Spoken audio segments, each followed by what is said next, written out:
انا جالي 42 بورتفوليو، رجعت منهم 7 لحد دلوقتي. اغلب البورتفوليوز كويسه.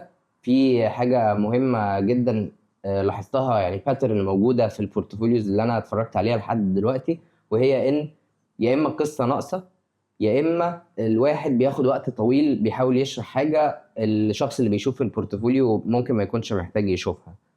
فببساطه جدا الادفايس اللي حسيت انها كونسيستنت برضو هي انه لما تيجي تعرض شغل انت عملته، انت محتاج تتكلم عن دورك، عن الكونتكست اللي انت كنت فيه، عن ايه الخطوات اللي انت عملتها وازاي وصلت للنتيجة وايه اهم حاجة فيها، وايه اللي انت اتعلمته. دي حاجة برضو مهمة جدا، ان انت تبقى عارف انت اتعلمت ايه في المشروع ده، ولو هتبقى بتعمل المشروع ده تاني او بتحسن فيه، ايه اهم حاجة انت هتبقى بتعملها. وباترن كمان المهمة هي فكرة كتابة الايتم نفسه، البورتفوليو ايتم نفسه، ازاي اكتبها وازاي اعرضها. دي برضو حاجة مهمة جدا، وكانت ميسنج في اغلب البورتفوليوز اللي شفتها لحد دلوقتي. اهم ادفايس اديتها في البورتفوليو ريفيو لل7 دول هو انه اكتب القصة اللي انت عشتها. انت عشت تاسك، كتبت كل حاجة انت عملتها فيها.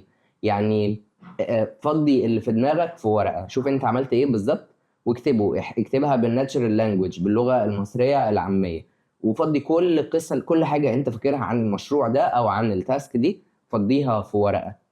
اكتب كل حاجة، مش شرط بالترتيب، كل اللي انت بتفتكره اكتبه، بحيث تكون الورقة دي هي فيها القصة اللي انت عشتها end to end، بكل حاجة انت عملتها، بكل التفاصيل اللي انت قادر تفتكرها. وبعدين خد الرايتنج دي ونسقها في شكل تعرف تحكي بيه القصة. دلوقتي بقى معاك الكونتنت، قسمه بقى بالشكل اللي انت عايز تعرضه، ويحط الصور اللي بتغذي القصة. مش اي صور وخلاص، مش صور سكرينز، مش لازم صورتي في التيم.